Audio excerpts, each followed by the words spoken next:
Oh boy, the Hanks High School band from El Paso, Texas, the Silver Knight Marching Corps. Directors are Tracy Collins and Gina Muela.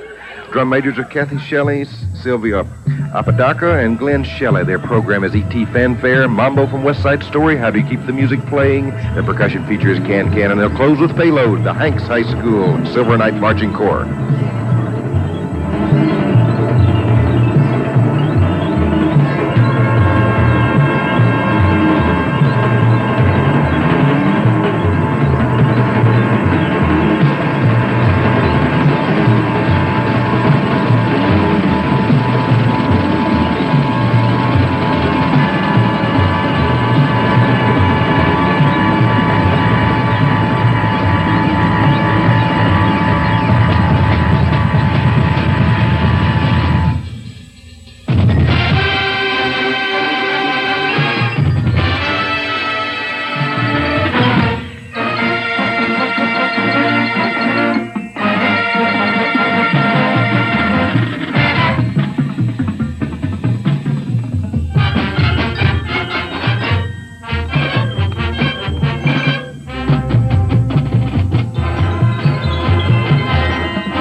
Texas, the J.M. Hanks High School Silver Knight Marching Corps.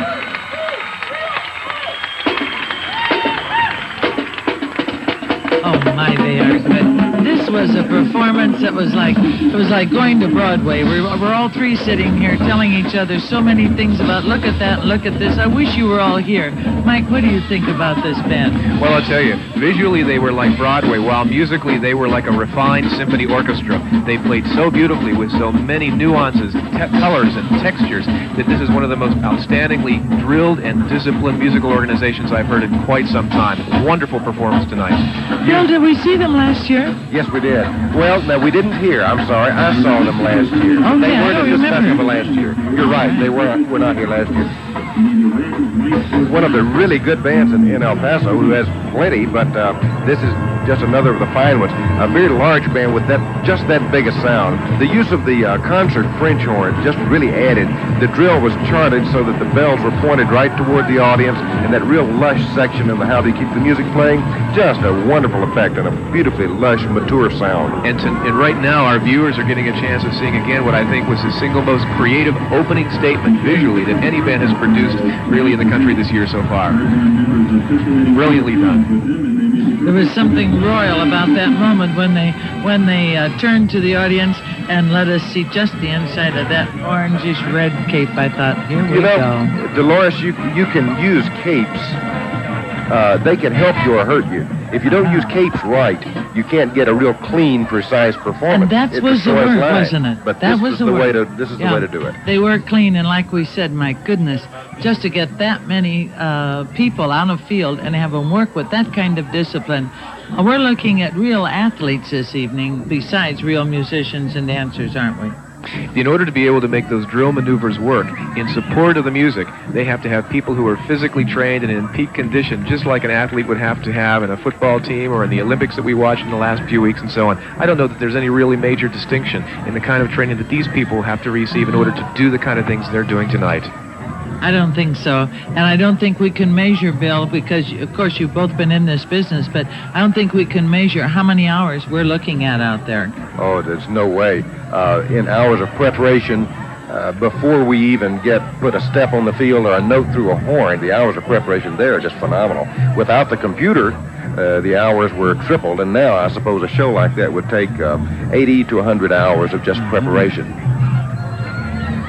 Oh, yes, there they are. That's why you're saying clean. Mike, you go all over the country, I'm sure, and you're not only commenting...